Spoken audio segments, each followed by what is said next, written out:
And I'm going to speak closer to the microphone today because I was told that I need to, so you can hear me. All right, are we ready to go? All right, well then I will call this meeting to order at 11 a.m. Today is Monday, February 2nd, 2026. We are Colonial Classics. So if you're not here for the Colonial Classics meeting, you're welcome to stay, but okay. So anyway, I wanted to let you all know that we are recording. This meeting is on Zoom, and we will put it later this week on our YouTube channel, which you can find the link to in our monthly newsletter, and you can see the meeting again. So we're going to start today with opening thoughts. So I'll ask Larry to come up and see if he still has any thoughts he can open with.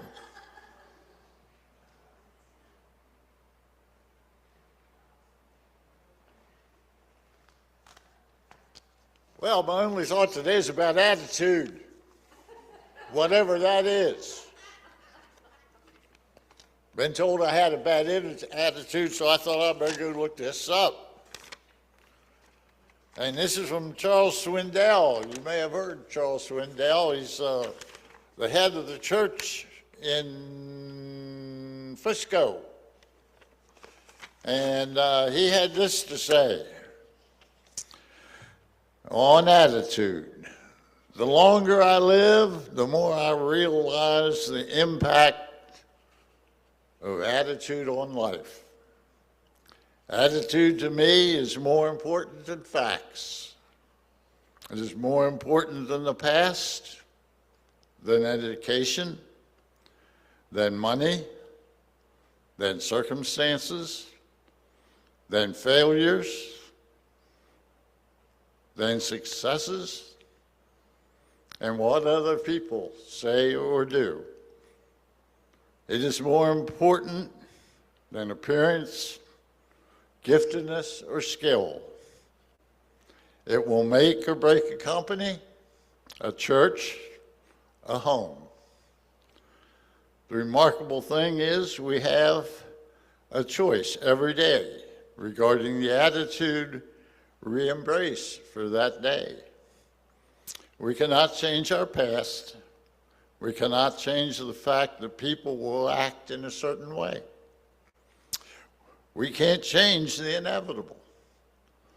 The only thing we can do is play the one string we have, and that is our attitude.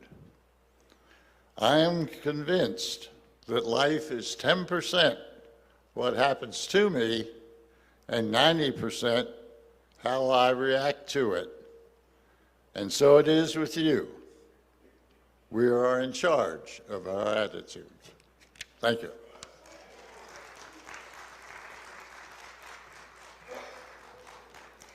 Good thoughts, Larry, good thoughts. Okay, we're going to have our treasurer's report next, and right after that, I'm going to ask Dixie to come up and give us an update on the status of the diaper bank. Y'all remember we just donated $500 to that, so I'm going to let her talk about that, and then we'll follow that up right away with birthdays. So, membership, Judy, would you come up?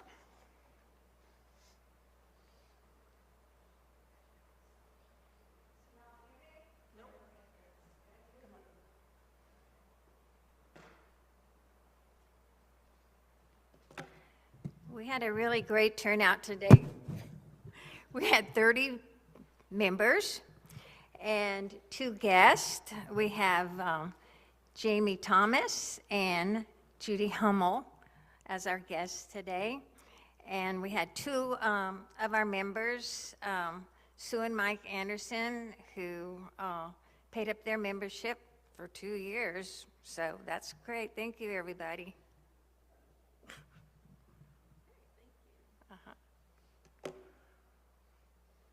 All right, Dixie.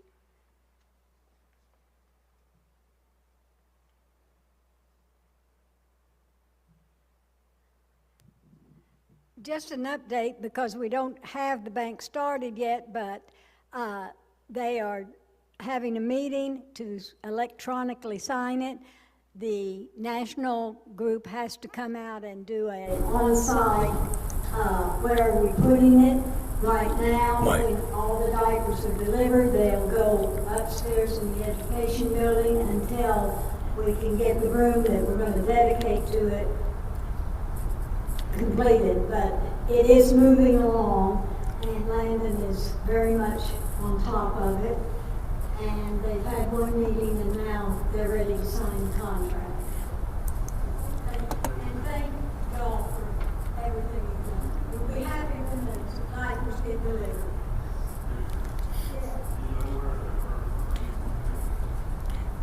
Mic test, mic.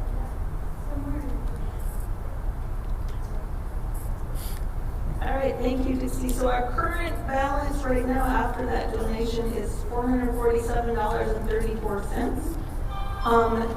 And Bob asked me to remind you all that our next year's dues are due at our April meeting. So you can start bringing checks as early as next month for the 26, 27 year for Class 6. It's $25 a person. And that will cover it. So let's see, let's do our birthdays next. Who's got birthday flowers today? Patty.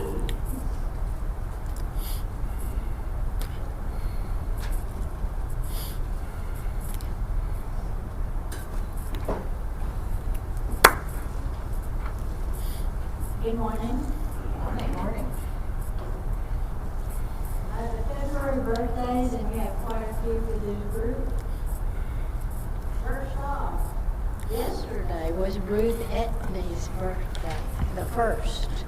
So if you come up when I call your name, you get your little prize, the flower.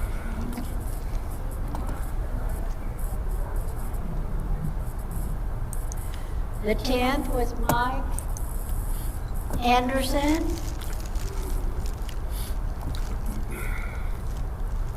Ellen Kaiser's not here. She's the 18th. We have two for the same day, the 21st, and that's Paul Black and Becky Schweers.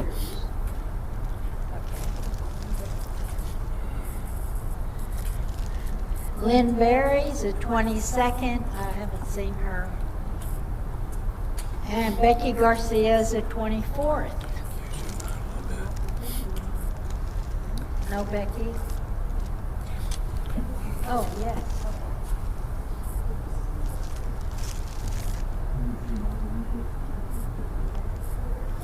That's everybody.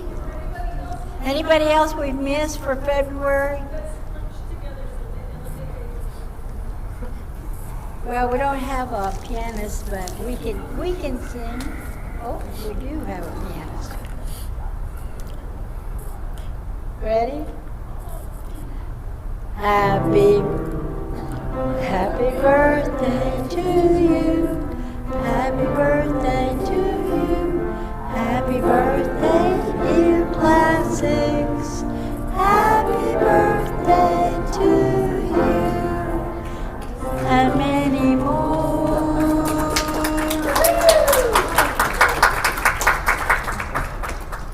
You would wait. I think, do you want to take a picture?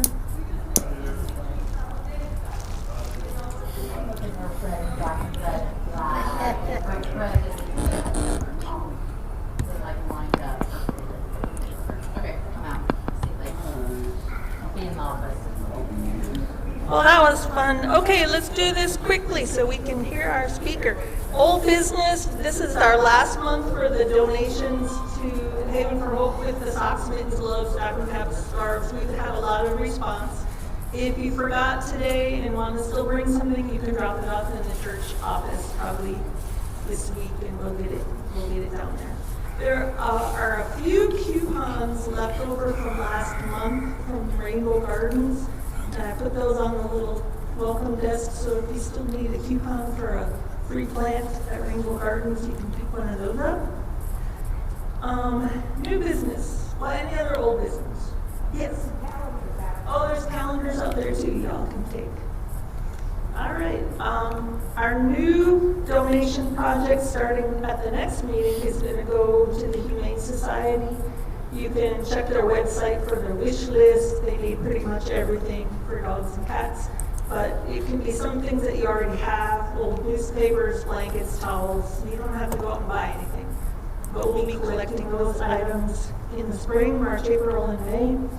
And somewhere in there, we'll plan a trip to go take them over and play with the puppies and kitties like we did last time. So that's a lot of fun. All right, one more announcement is if you haven't already checked out the poverty simulation that's coming up on March 1st. You can read more about that in the bulletin or in the church newsletter. Just keep your eyes open for information about that. It's something that we would encourage everyone to participate in.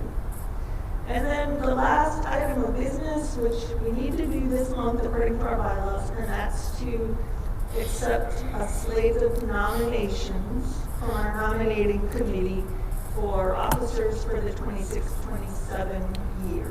So someone, Cynthia, from the nominating committee, can you come and let us know who you have selected as your slate?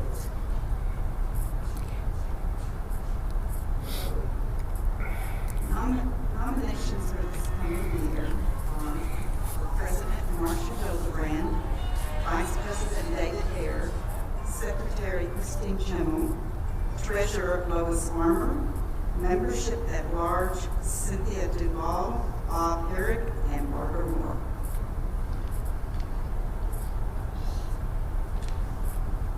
Okay, thank you. At this time, if there's anybody else who you would like to nominate from the floor, just raise your hand and shout out the position and who you would like to nominate for one of those positions. President, Vice President, Secretary, Treasurer, and 3 members at large.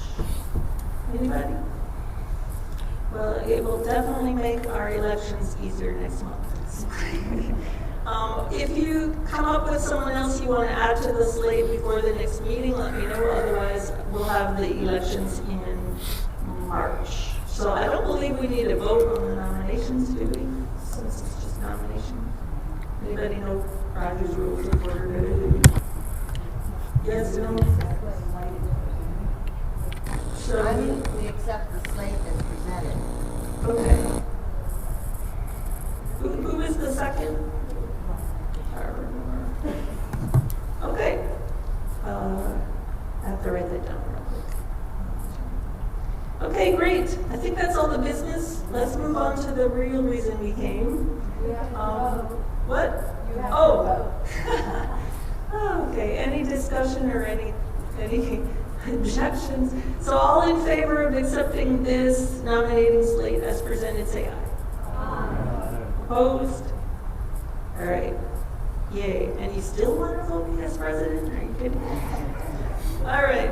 Well, I am delighted to introduce to you Kyle Odom from Wild Birds Unlimited. A lot of you shop at Wild Birds Unlimited. I know some of you are great birders and have a lot of knowledge already, but we could always use more, and I'm excited that he's here to talk to us. Come on. Thank you, Marcia. Miss Georgina, keep your eye on me. If I mess up, you got my back. My name is Kyle Odom. Good morning. I own a couple of Wild Birds Unlimited stores, one here at Hebner, and then I've got one in Bernie that we just opened last year. Miss Ruth Ann got a nice birthday present. Very cool. She got one of those the camera smart bird feeders with a camera built into it. Those are awesome. You know, the way they're integrating technology into nature observation is really cool because that technology is so sharp. And it's got, a lot of these have built-in AI functions that help you identify the birds, which is really cool. If you're just looking at the birds to look at the birds, that's one thing, but if you can learn something about them, that adds a whole other layer on there. So at Wild Birds Unlimited, we do a couple of things. We sell stuff. We sell, the core of our business is bird feeding supplies, bird feeders, bird seed, bird baths, bird houses, nesting boxes, that kind of thing. A big part of my mission is sharing information like this with the community. So that's a big part of what we do, apart from just selling stuff, right? The bigger part of what we do at our business is help people connect with a little bit of joy. And the way that we do that on a daily basis is by helping people connect with nature. I'm not a birder. I don't travel the world with my list. I've got friends who do travel the world with their checklist, checking off all the birds that they see. I have been a backyard birder my entire life, where I get excited by finding what I can bring into my space, by putting out food that's going to be nutritional and healthy and attractive to them so that I can bring them into my space. That gives me a lot of joy. Mr. Larry was talking about attitude a few minutes ago.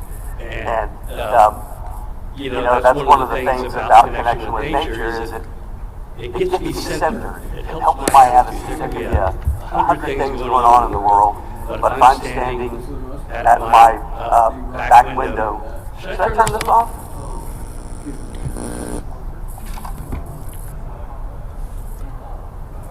Is it something else?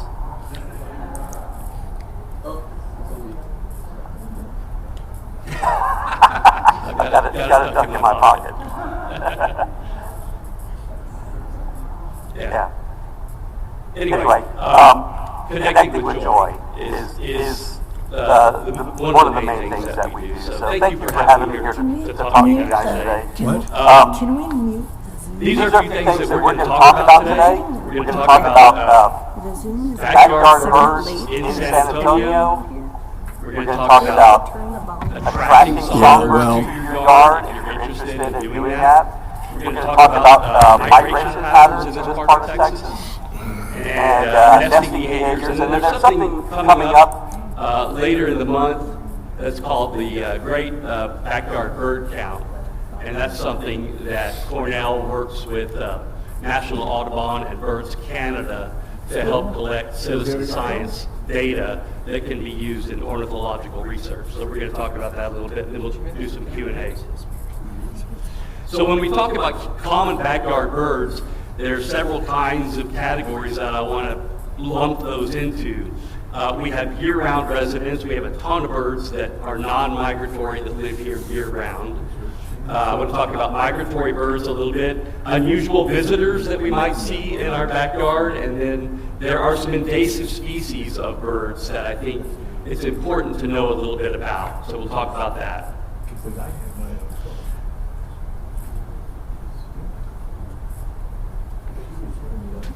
Other way. Other direction.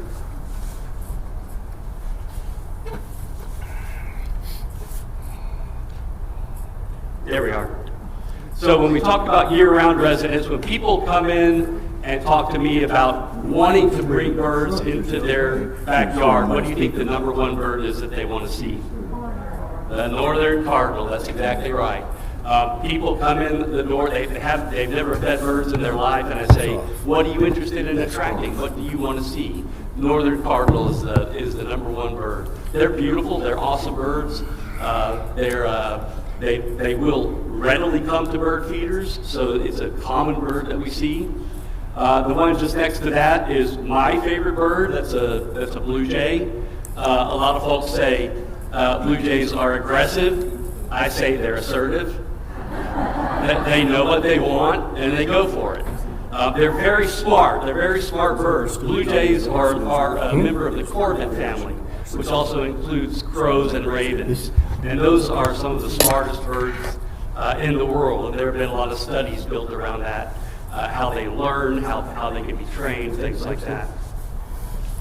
Black-crested titmouse is just to the right of the blue jay. Very similar to a tufted titmouse, which is further in the eastern part of the U.S. The black-crested titmouse is very similar. And it often hangs out with the Carolina chickadee, which is on the lower left, that little bird hanging on the peanut ball. They're very tiny little birds, about the same size as a titmouse, so they very often travel around together. Just to the right of the chickadee on the bottom is that little red bird, reddish colored bird right there. Does anybody know what that is? House finch. Yeah. Sometimes I have customers come in and say, "Oh, I saw a baby cardinal. It was kind of reddish. It was looked like a sparrow, but it was reddish. It was a baby cardinal." That's a male house finch. Very common bird in this area. That's the female. During nesting season, during breeding season, they turn up bright red, brighter red. They're not solid red. The upper part of their body is red, like this guy is. And then I've got a couple of birds here. This is a little Carolina wren. And down here, you can't see it very well, but there's a Buick's wren. And the wrens that we have in our area are primarily Carolina house wrens and Buick's wrens.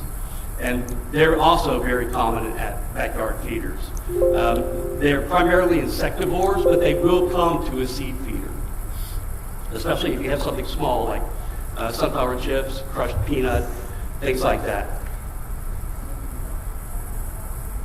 Say it again. Oh, this little guy right there? Yeah, that's the Carolina chickadee. Yeah. Yeah, I kind of skipped out of order, so I went out of order. Doves, we have 3 primary types of doves in the area. We have the white-winged doves, which are in the upper left, upper right. Upper left is the mourning dove, and on the bottom is my favorite. It's the Inca dove. It's got a real pretty little scaled pattern in its feather formation. You know, I used to see those a lot more, the little Inca dove. I used to see them very, very commonly in my backyard. They're usually in pairs. Doves mate for life, and so they usually travel around in pairs. I don't see them as much anymore because these guys, the white-winged doves, have just about pushed everybody out. When I was a kid, I can tell you this, we would hunt doves. My dad was a big hunter. And we would go down to the Rio Grande Valley to hunt for white-winged doves because that's where you had to go to get them. Now they have migrated much further north. They're all through the United States now, and they have pushed out some of the other smaller species of doves. They're beautiful birds. Folks come in sometimes asking, how do I keep them off the feeders? Because there's so many of them, and they will sit there and pig out all day long. So there are some things that you can do, and we'll talk about that. Blackbirds. I love blackbirds. They're very interesting birds. Apart from crows and ravens, we have 3 pretty common ones here. The top left is a grackle. We have a couple of different types of grackles here. They can be problematic because they flock in great numbers, and they can, when they come into roost, they can make a real mess because they like to roost communally in trees, in parking lots. So sometimes, that can cause a little bit of a mess when you come out to your car in the morning. Interesting, in South San Antonio over at the Toyota plant, they have 24-hour shifts there. So they've got people working at that plant day and night. And they had a big problem with grackles because in the parking lot they had planted trees so that the employees' cars would be shaded. Well, the grackles discovered that this was a perfect roosting spot. And so the folks who were working the night shift would come out in the morning, and it was a real problem. I mean, their cars had been whitewashed. And so there was a guy, they actually hired a falconer to come in there, a licensed falconer to come in there and not necessarily hunt the grackles, but spook them, because birds are smart. So they introduced intentionally this predatory threat. And believe it or not, it worked. Over time, that falcon that was posing a threat to these grackles got them to move on somewhere else. They still have to do a little bit of management of that because they will come back. But I thought that was a really interesting thing to have happen. The red-winged blackbirds in the middle.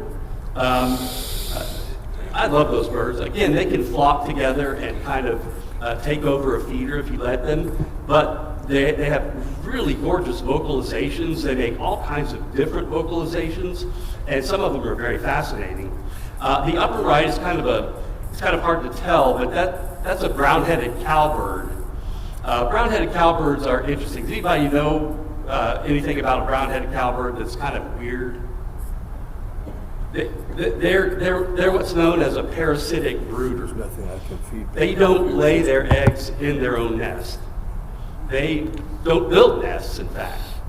They travel around and they find other birds' nests, a cardinal nest, a wren nest, a dove nest, and they will lay their egg. They'll lay one egg in a cardinal nest, then they'll go somewhere else and lay an egg in a wren nest, and then those eggs hatch into a very large, kind of ungainly bird. And if you're mama wren and you're that big, and then you got this big old baby that's as big as you, that baby pushes the other ones out of the nest and becomes the solitary nestling. A couple of years ago, I had a male cardinal working as hard and as fast as he could at my feeder because there was a juvenile cowbird that was following him around the yard, flapping its wings, getting Dad to feed him over and over and over again. Well, the cardinal didn't know that this was not a cardinal baby. He just knew that's what hatched, and he had to take care of it. The reason they do this is, well, they're called a cowbird, but before they were in this kind of symbiotic relationship with cattle, they would follow bison herds around the country when we had bison. And so if you're a bird that's reliant on a herd of animals that's trampling across the prairie, stirring up insects and things to eat, that's why they follow the herds.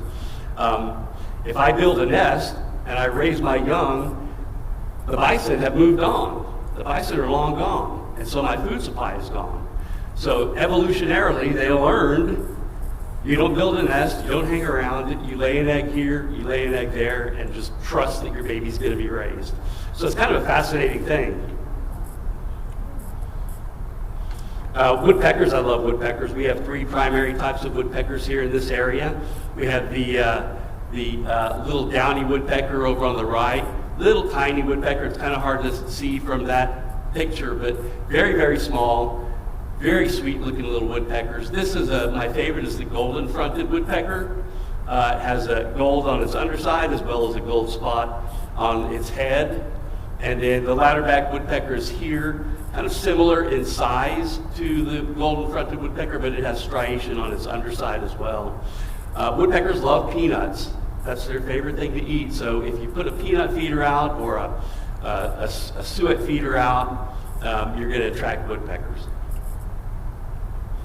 Lots of folks tell me that they don't want to attract woodpeckers because they're afraid they're going to drill into their house. Well, if a woodpecker is drilling into your house, that means you already have a bug problem.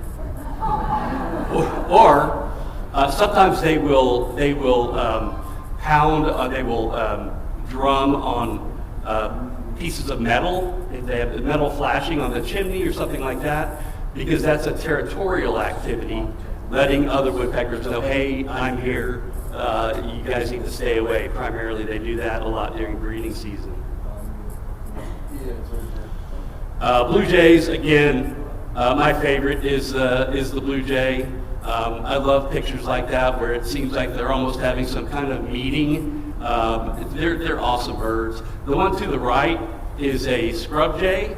Folks who live out more in the open brush country are more likely to see scrub jays. I have customers who live up in Stone Oak, Timberwood Park. They have scrub jays.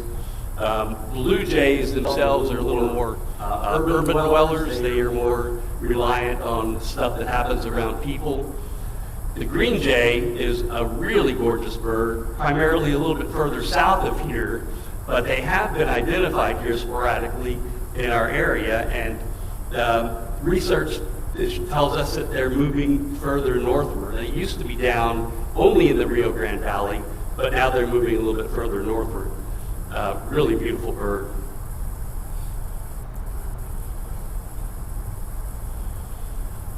Goldfinches. We have goldfinches all year. They are here year-round. The four on the outside, the four squares on the outside are what are called lesser goldfinches. Little tiny birds, stark black back with wing stripes, white wing stripes, and the male has a bright yellow underside. The female is in the upper left, and she's a little bit less colorful, but still a beautiful kind of olive green shade. And they're beautiful little birds, and they're here year-round. The two in the middle are American goldfinches. We get those in the wintertime. They overwinter with us. They're here now, and then they'll leave to go up north for breeding season as we get in closer to spring.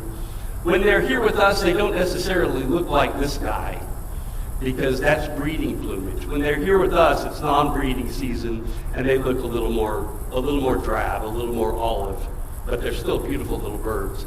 With this last cold snap that we had, I had a feeding frenzy at my bird feeders. At one point, I had on one of the really cold days, I had finches and a couple of pine siskins, which is weird because I didn't know I didn't realize we were getting them this year. But the ground was just covered with goldfinches underneath the feeder. Then they were on the feeder. They were everywhere because when it gets cold like we have had lately, they need to continually eat to keep their metabolism up. Their metabolism runs very high in order for them to hang around during the cold night. Hummingbirds, you could spend I've got another whole presentation on hummingbirds. They're something that we could talk about for a long time. We primarily have a couple of species here. Black-chinned is at the top. This is the little male on the left and the female on the right. It's kind of hard to see from this picture, but with the black-chinned hummingbird, it looks black when you're looking at the bird, but then if it flashes into the light the right way, it's a bright, bright purple, really iridescent, beautiful shade of purple. Ruby-throated, of course, the male here, the female. During the winter, we have these little guys. These are rufous hummingbirds. Identifiable because they're smaller than some of the others, and they have that kind of rusty orange color. And they're a little more cold tolerant. So over at the botanical gardens, I know they've had rufous hummingbirds overwinter. I think they've had, last year they had, I think, an Allen's, Anna's hummingbird. Different types of hummingbirds are beginning to overwinter. And I think that's because our winters are becoming more tolerable to them. But these little guys are amazing birds. They fly thousands of miles when they migrate. And if you've ever been to the Hummingbird Festival in Rockport, that's an amazing thing. In the springtime when they're coming back across the Gulf, Rockport, that part of the coastal bend is the first piece of land that they identify. And they've been flying for so long, they drop, and they have to feed, and they have to rest. And it's a really amazing thing to see that many hummingbirds in one spot. I'll talk a little bit about migratory visitors that we get. This guy in the upper left is a painted bunting. Really amazing coloration on those little birds. That's a male. The female is kind of a bright, olive green mixed with some really bright green, similar to what he's got on his side right here. Beautiful birds. They're here typically between, rule of thumb is Easter to Labor Day. They breed here. Their favorite thing to eat is millet, which is a little grass seed. Right up to the top is a ruby-crowned kinglet. This is a tiny little bird, real puffy when it's cold, little ball of feathers. If you see a little bird, a tiny little bird, flitting around in the undergrowth, very fast, back and forth, not stopping, it's probably a little kinglet. This is a yellow rump warbler on the bottom right. It's kind of hard to see, but on the back of at the top of their tail feathers, it has a little spot of yellow here, as well as a little yellow crown. Those are very common at feeders here in the wintertime. This is a rose-breasted grosbeak. Again, we'll see those at feeders. They love to eat black oil sunflower. They love to crack the shell. They've got a big shell-cracking beak. And then these guys over here, anybody know what that is? Cedar waxwings, those are awesome birds. They're really beautiful birds, and they travel in flocks as well. They're fruit eaters. Something interesting about cedar waxwings is I've had a couple of times folks come in with a picture on their phone of cedar waxwings laying on the sidewalk, like 4 or 5 of them, or in a front lawn or something like that. And they think they're dead, and then they go to move one of them, and they find out they're alive. Cedar waxwings eat fruit, and if they eat fermented fruit, they become drunk, and then they pass out. And I've had multiple customers come in and say, I don't know, I've got sick birds. I don't know what's going on. I put them all in a box. And say, no, just leave the box in a safe place outside. They will come to. They just ate some fermented fruit. It's fascinating. It can be dangerous, though, because it also affects the way they fly. And so if they become impaired like that, they could fly into a window or the side of a building or something like that, in which case they would probably become injured. A few other migratory visitors. We have different types of orioles that come through.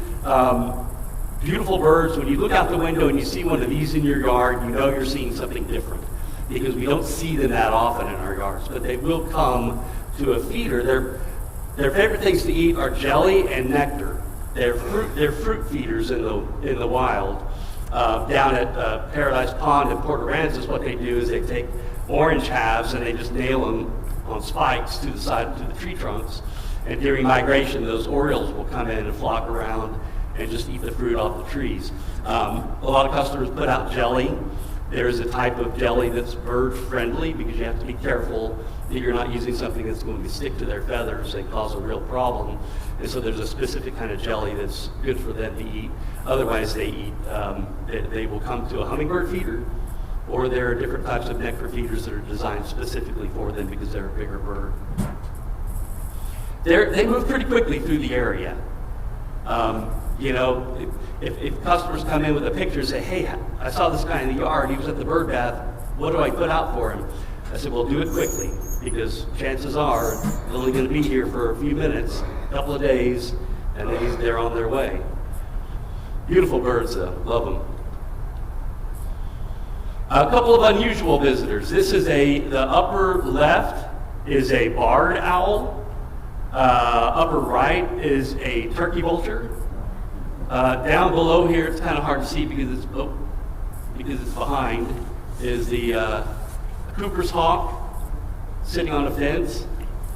And over here, a customer brought in a picture of their backyard with a bunch of wild turkeys around the bird feeder.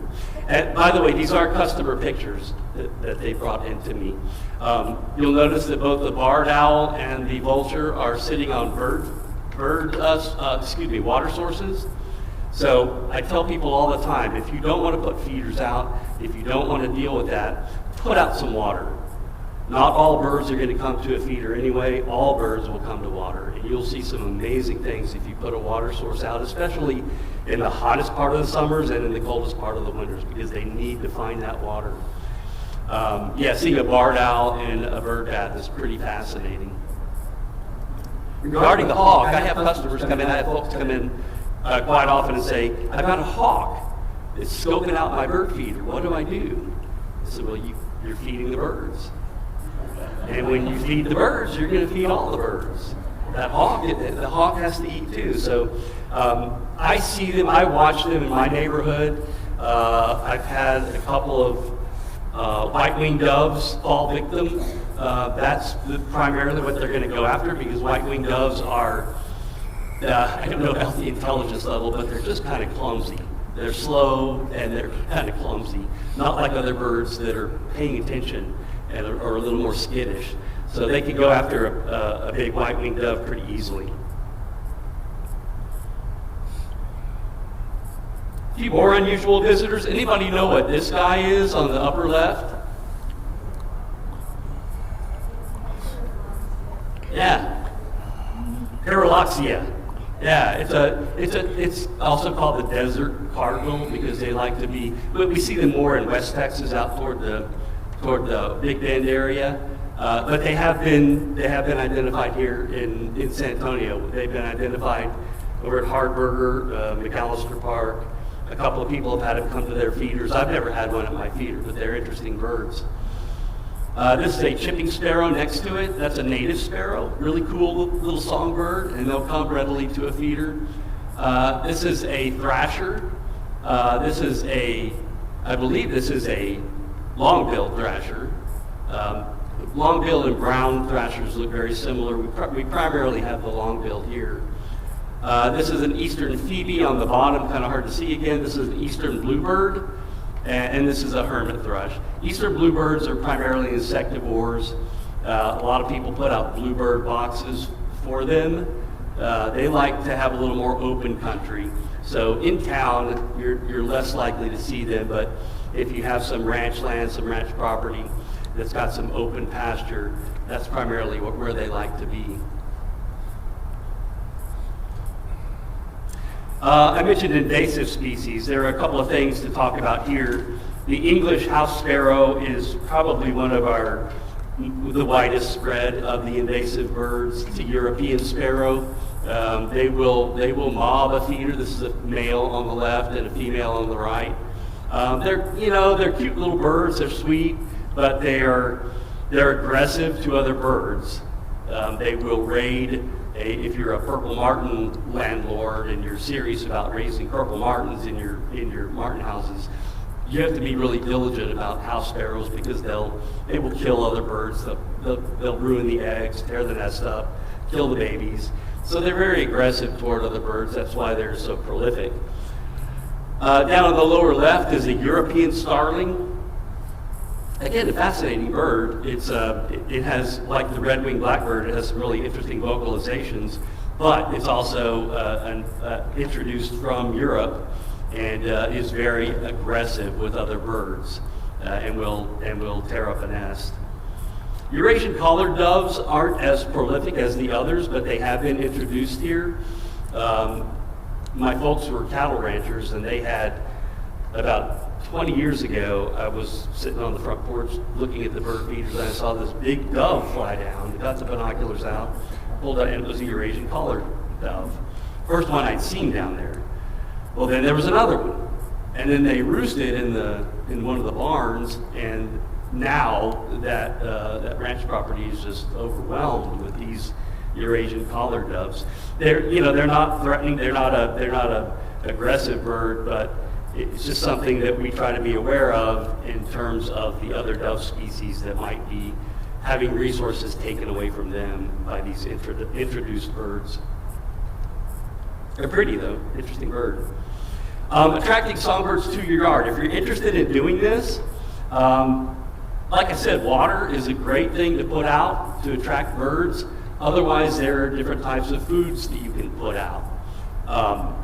A lot of folks don't want to make a mess in the yard with bird food. They don't want to attract other stuff. So there are different ways that you can do bird feeding that's not going to make a mess. This is a cylinder feeder, and it's got a little lid that just lifts up. This is a cylinder of bird seed. This is particularly no mess. It doesn't have any shells on it.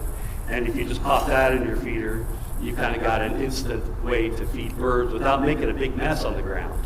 Because if a white-winged dove flies up here, it's not going to knock everything on the ground and make a big mess. Also, it takes birds a lot longer to eat that because they have to sit there and work at it. So you're going to go through the food quite a bit slower. This is something else you can put out, is suet. Suet is a rendered beef fat product, very high in fat, very high in protein, awesome for birds year-round. It helps this time of year because the daylight hours are shorter, less time to forage, so it's really good for them this time of year. It's good for them during nesting season when they're raising babies and producing eggshell, and then after that when they go into molting season, so it's great for feather production as well. You just pop this inside the suet feeder, hang that up, and that doesn't make a mess either. And this specific one is treated with hot pepper to keep squirrels away from it. So you can treat bird seed. We have different types of hot pepper bird seed products. Yes, ma'am. That's called a tail prop. Suet is very attractive to woodpeckers. And this tail prop is designed specifically so that a woodpecker can sit here and rest his tail, which helps them with leverage. It emulates the side of a tree. It's a great question. They will come to, if you just have a regular cage feeder, they'll come to that too and just hang on to it. But, I always tell people, when you're bird feeding, what you're really doing is interacting with wildlife. And so we try to help people understand that we have to be responsible about that. We have to do it in a way that's going to be good for the birds. And if you put a little tail prop on there, it's just making it more comfortable. So the little woodpecker's going to be happy to be there. And more likely to use it. Good question. Also, you can put out nesting boxes. There are several types of birds in our area that will use a nesting box. Carolina wrens, titmice, chickadees, and bluebirds, as well as owls. I have quite a few folks who put up owl boxes. A barred owl will build in a big box, and the eastern screech owl will build in a smaller box. We have a lot of eastern screech owls, especially in areas like this where we have neighborhoods where there's mature growth trees. Eastern screech owls are cool little birds. So there are different things that you can do. You can bring seed blends, suet cylinders, mealworms, and up in the top right is that's a Baltimore Oriole sitting on a little dish of jelly. They love that. See, the woodpeckers are on the suet feeder, and then the cardinal down here is enjoying his seed cylinder along with the chickadee. You put this, it's a hot pepper, that's a hot pepper cylinder. Birds don't have the same nerve receptors that we have, so they don't pick up on the pepper. They eat peppers in the wild. They don't even know that it's hot. Yes, ma'am? I have an old-fashioned bird seeder and fine bird seed, and I just get my hot chili flakes from the kitchen and stir those into it, and it works perfectly. It keeps squirrels. Yeah, good. Yeah, squirrels will find that a deterrent. Just one thing to be aware of is if you get some fine particulate matter, some like fine pepper, that might, as the birds are eating it, it might make them uncomfortable in their nostrils or in their eyes. So that's just something to be aware of because that can be an irritant. It might be better to use a hot pepper oil. That's a really useful thing to do if you have a bucket. Just mix some hot pepper oil, mix it all together. It doesn't take much. Because the squirrels are going to turn their nose up at it right away. Yeah, that's a good thing to do. I have some people who use the chili flakes also in their potted plants because the squirrels will dig up, whatever's in the plants, and if you put some pepper down, that keeps them away from it. I want to just touch on migration just for a second because we're in a really great spot for migratory bird life. We are San Antonio, see that the map of the U.S. and Canada up top has that bright green stripe. That's the central flyway for birds' migratory path. And you can see that we're smack dab in the middle of it on the south end. That means when the birds are migrating northward across the Gulf, we're the first spot that they see for the most part. And then as they're coming back south in the fall, we're straight in the path that they're going through. So migration, folks come to Texas from all over the world to look at birds. And we live here, so it's really awesome that we have that as a resource for enjoyment. The map below it, right here, is a map of the ecological regions in the state. The red circle is where we are. We're right at the juncture here of several different ecological regions. We've got the Edwards Plateau, the Post Oak Savanna. Down to the south, we have the South Texas Plains coming up. And right there where we are is a juncture of multiple regions. And what that means is we have difference in topography, plant life, insect life, animal life, and a ton of different bird life. So that's another reason why people come here to enjoy bird watching. Nesting behavior, like I said, we have primarily four songbirds that will nest in boxes in our area. The eastern bluebirds are the ones that people are usually most interested in getting to nest. They do have to have their nesting boxes kind of out in an open area because that's the way the parents forage when the nestlings hatch. Carolina wrens will nest just about anywhere. Paper bag, yep. I had a lady who went out to do some gardening in the spring, early spring. She went to her garden shed, went to put on her Crocs, which were hanging on the wall. There's a nest with babies in the crock and built a nest. I had another customer who had a kind of a spring wreath on her front door, hanging on her front door. Well, the wren built its nest in the wreath, and so she's using her back door for a month because the baby's hatched and she can't use her front door. So she asked me what she could do about it. I said, really, you can't do anything because, you don't want to disturb the nest. They're, first of all of these songbirds, native songbirds, are protected, and you just don't want to disturb it. The caveat to that is if it's an invasive species like a European starling or a sparrow, English house sparrow, European sparrow, you can get rid of that nest all day long. This is a barred owl sitting in the entrance to a barred owl box. They're larger boxes with a bigger hole. And then chickadees and titmice will nest in a cavity as well. It's important when you're trying to get the nesting behaviors that you have the opening the right size on the houses. 1.125 to 1.25 is what you want to look for with the smaller birds like titmice, chickadees, and wrens.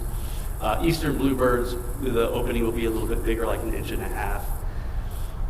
So it's just something to be aware of if you're thinking about that. We're going into nesting season right now. The wrens, they start pretty early. They start looking for nesting material this month. And then the wrens will very often build a couple of different nests, and then they'll determine which one they like best. And then they'll use that one. But they're starting, I see them starting usually the middle of the month, and then they've got their first clutch of eggs in March.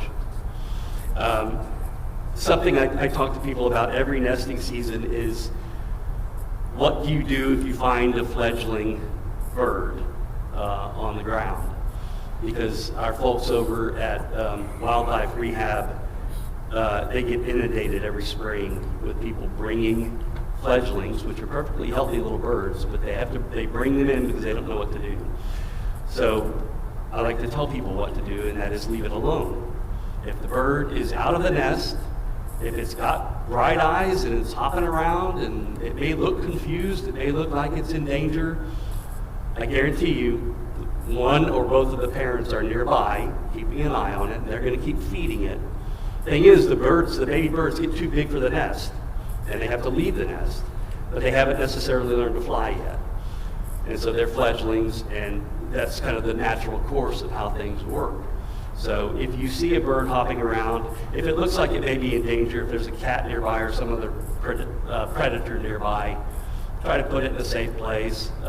My neighbor has a cat that she lets outside sometimes, and I have mockingbirds that nest in the same spot every year, and every year that they fledge and they hop up and down my sidewalk, the little birds can't fly yet.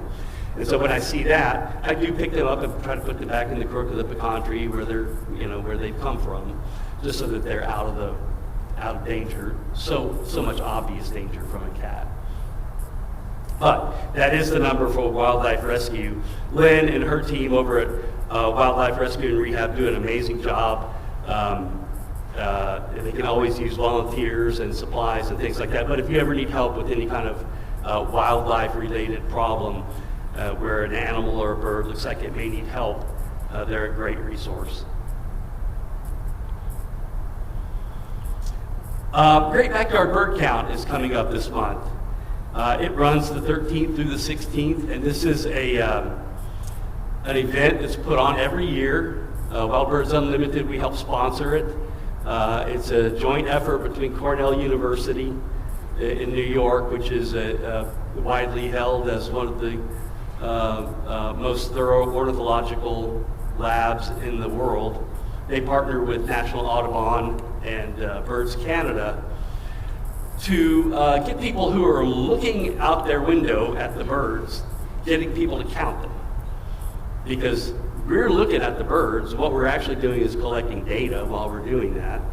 Why not put that data to use? And so Cornell came up with this 29 years ago as a means of collecting the data. And there are a couple of tools that we use. There's a Merlin Bird app. It is a really cool app you can use on your phone. It's free. It helps you identify birds, and it also helps you report bird sightings. And then eBird is a little bit more in depth. Both of these applications were developed by Cornell University. You get eBird on your phone, and then you can report lists of birds that you see. You can count for 15 minutes. They ask you to count for at least 15 minutes and report on what you're seeing. That way they use all this data so that they can study bird migrations, bird populations, whether they're increasing, whether they're declining, things like that. So it is data that's put to use in a really good way. It's fun to do, to hang out and look out the window and count the birds and then report what you're seeing. It's a pretty cool thing to do. Birdcount.org is where you can go if you want to find out more information about that. It's coming up the middle of the month.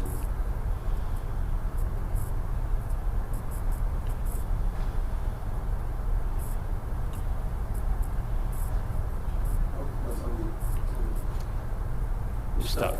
There it is. I always like to close with just a couple of words about avian influenza. It's been in the news a lot lately, and it's important that we pay attention to, especially those of us who are doing this a lot. We pay attention to our feeders and make sure that they're clean, that they're well maintained, they're well managed, make sure we're putting the right food out there. And if we see any kind of sick bird behavior, then we probably want to take some kind of action, contact Texas Parks and Wildlife. There are a number of things that can go wrong with birds. Finches are very susceptible to conjunctivitis, which is a disease that affects their face, and that can be very contagious as well. Avian influenza is primarily linked to poultry operations and waterfowl, birds that are in great flocks together. And so that's usually where the biggest impact is. But people who are feeding birds and they may have a chicken coop with some backyard chickens, that's really where you might see some crossover. Fortunately, because of wild birds, our songbird population, because of their biology, they're not as susceptible to things like avian influenza. So they are much less affected than birds like poultry, waterfowl, and some raptors. Raptors will eat carcasses of birds that have died from influenza, and they can become infected that way. But again, if you see anything that looks unusual in bird activity, it's just always something to be aware of. That's all I have. What questions do you have? Yes, ma'am. I hear an owl pretty regularly at night when I'm inside, and I hear it ooh. What can I do to encourage it to stick around, and how high does one of those owl boxes need to be?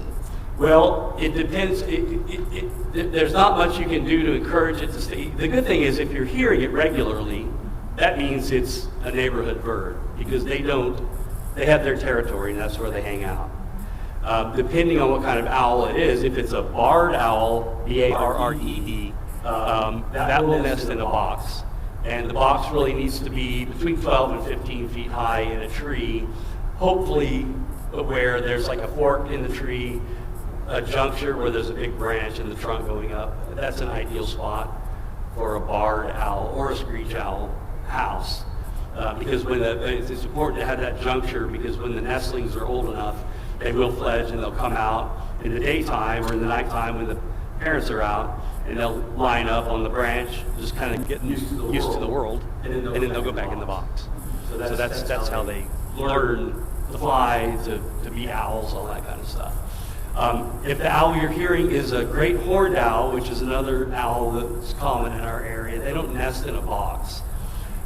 Screech owl or a barred owl, it might. If it's a great horned owl, they use other just nesting material. They'll often use a nest of a larger bird that may have left a nest behind and build a nest on top of that. So it's pretty chancy as to whether it would even be used. It's pretty chancy as to whether it would even be used. Yeah, that's the thing about owl boxes. If you want to attract owls to your area, you have to put the owl box up in the right location, and then there's really nothing else you can do to draw it in. Unless you have a really good squirrel population, then they got something to hunt. Yes, sir. Yes, sir. I find it interesting that up until the very end, you didn't mention mockingbirds at all. Oh yeah, that's a good point. You're talking about the fledglings. Yeah. But before that, you're talking about all the different species. I'm like, where's the mockingbird? Actually, he was on the very front of my presentation, and you're right, I failed to mention him. You didn't mention him. I put him at the very first slide because I love him and because it's our state bird.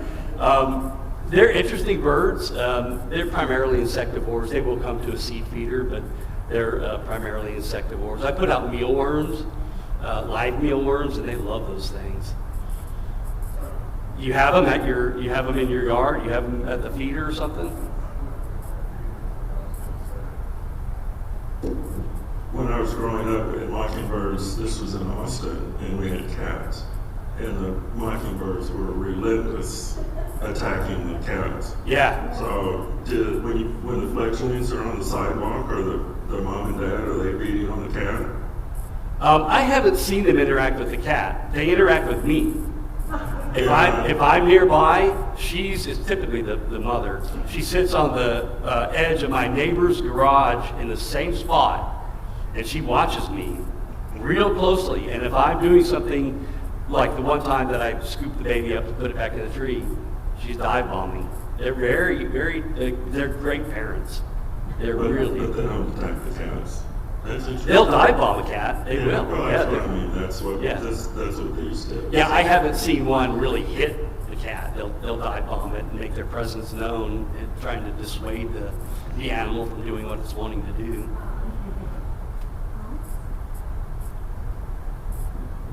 I just wanted to mention that besides migration, we have other birds moving into our area because of climate change. Mm-hmm. I've seen summer tanagers here now, Mm-hmm. and of course the eastern BBs have shown up. They're moving this way because of climate change. Yeah. Eastern phoebes are fascinating birds. They are not afraid of us. I think what's happened with some bird species over the millennia, they have come to associate people with safety. Purple martins is a good example. Purple martins are the only bird in North America that rely on us 100% for housing.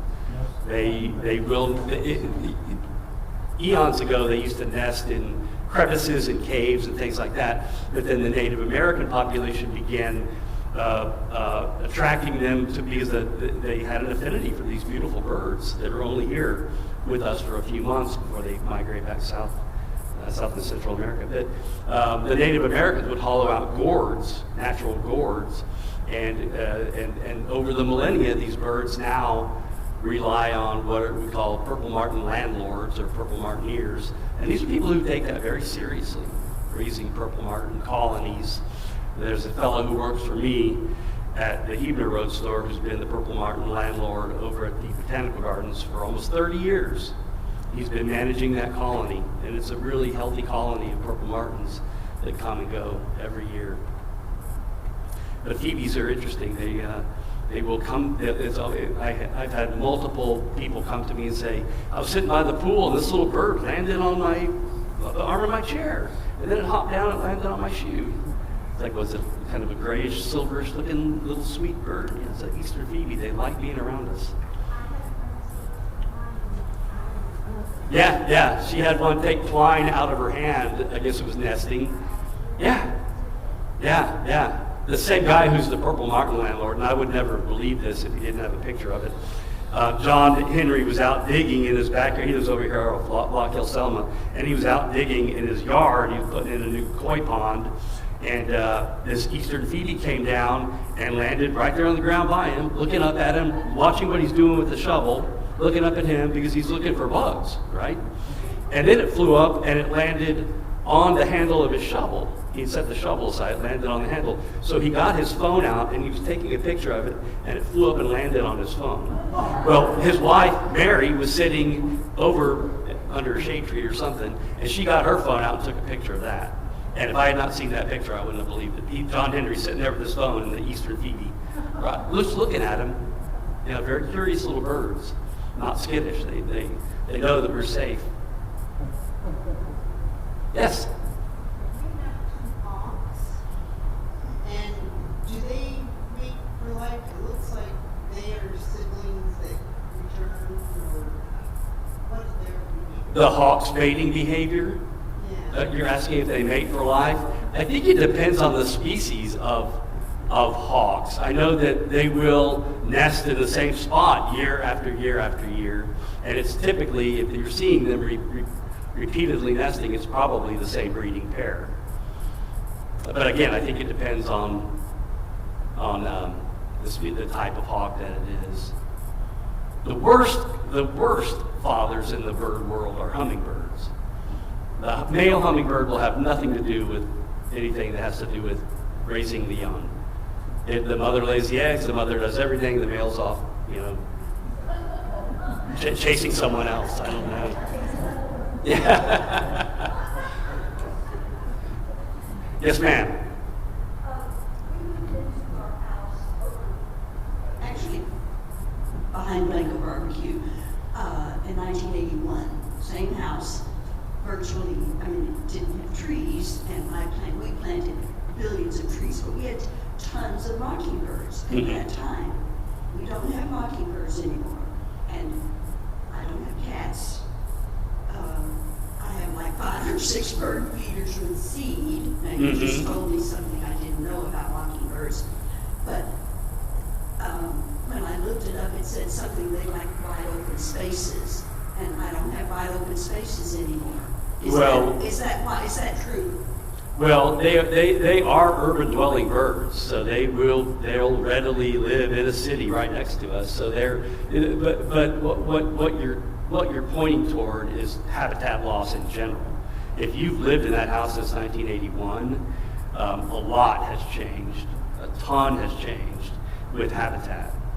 And that's one of the things that we try to help people be aware of is the bird population in general is declining massively. And there are a number of reasons for that. But one of the biggest ones is habitat loss and change, whether it's man-made change or natural climate change. I will mention that one of the other huge problems with the bird population is cats, outdoor cats. That is the biggest problem with wild bird populations. They kill billions, and I'm not exaggerating. I think the last statistic I heard was 24 billion birds in a year. That's what Cornell reports. So that's a huge problem because the cat populations explode, right? They're the predators out there in the neighborhood. And feral cat populations, people want to take care of the feral cats, and I appreciate that, but it decimates the wild bird population. Another thing, we don't use pesticides, we don't use poisons. And so I have insects. Yeah. And you'd think that, the mockingbirds would be there because of the insects, but not so. Well, that can, again, you're doing the right thing by not using the pesticides, but not everybody else is doing that. The neighbors 2 houses down may not be doing what you're doing. And so there may be just, in general, the insect population. And that's another thing that data points toward is loss of insects in North America. we're in the same neighborhood, and our neighborhood has a lot of cats. And we used to have a cat that would eat a mockingbird weekly. We would see the feathers. But besides that, we also have red-shouldered hawks. And I've seen them fly overhead with other birds that they've caught to eat, as well as they're eating the squirrels. It's true, they are eating the squirrels. Yeah, they do. And if you have hawks in your neighborhood, I tell people you're lucky. You know, because hawks will only nest and raise their young in areas that are a healthy habitat. And so if you have hawks nesting or owls nesting, that should tell you, hey, I live in a pretty sweet spot, because they are not going to be here doing this if it weren't an ecologically habitable place to be. And you know, there are things that you can connect to wild bird activity that you might not think about, like there are statistics linking wild bird activity and wild bird prevalence to property values.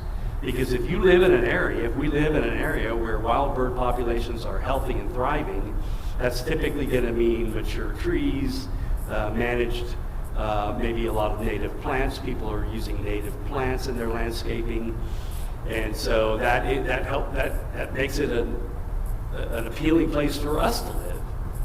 So it's not, I always encourage people to think about it that way.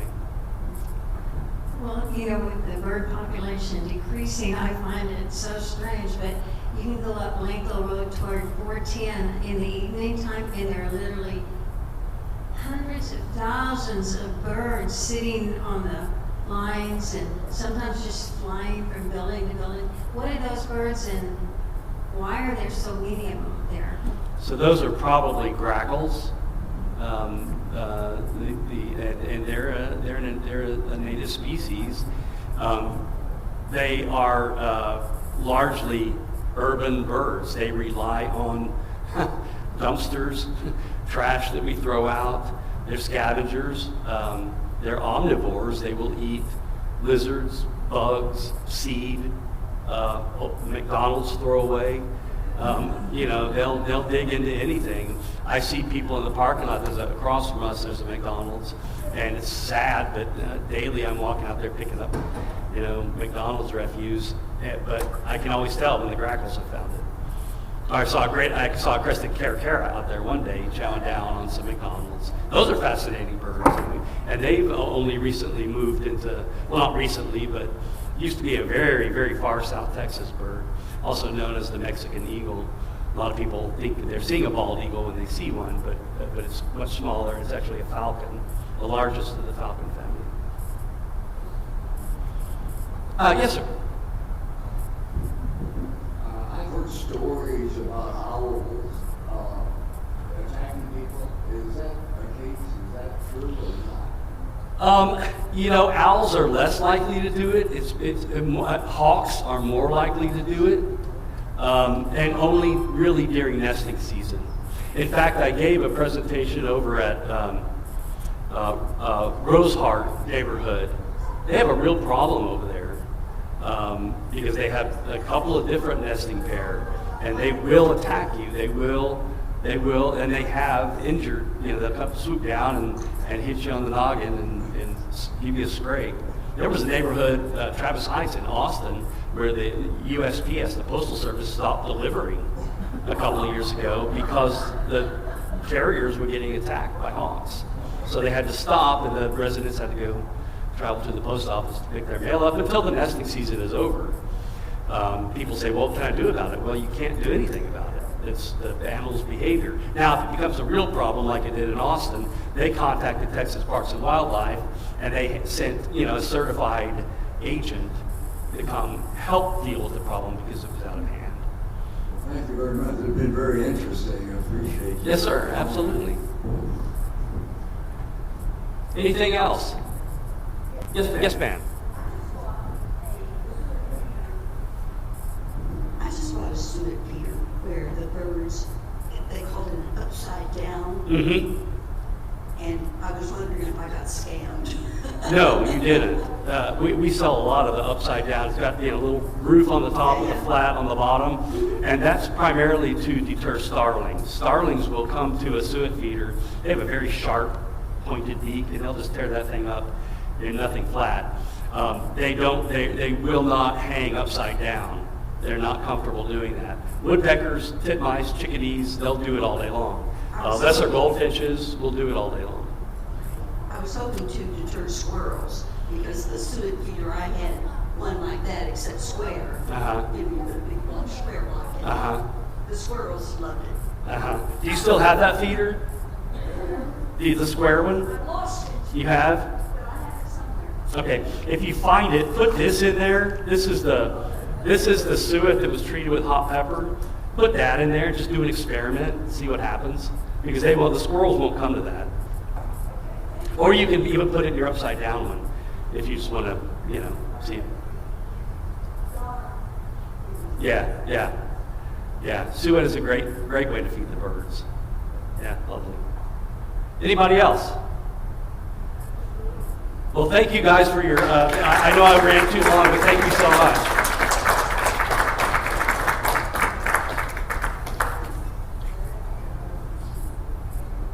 We have a thank you note for you. We're so glad that you were able to come. And maybe we'll ask you back to give us a talk on hummingbirds or some other topic in the future. Thank you. All right, our next meeting is going to be on March 2nd, and our guests for that meeting, our program will be presented by Danny and Bridget Oliva. Danny is this year's Ray Feo. So that's going to be really fascinating to from Ray Feo and part of the Royal Consort. Our lunch today is here, thanks to our food committee.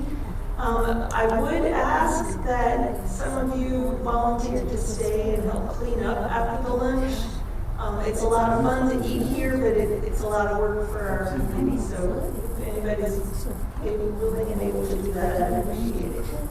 All right, let's have a blessing for our meal, and then we'll be adjourned. Let's pray. Dear God, thank you so much for this day, for our gathering of friends. Thank you for the beautiful world that you've created, and help us to remember that you take care of the birds and you take care of us. Thank you for the food we're about to eat and the people who prepared it. In your name we pray. Amen. And our meeting is adjourned. Enjoy your lunch. Yeah, so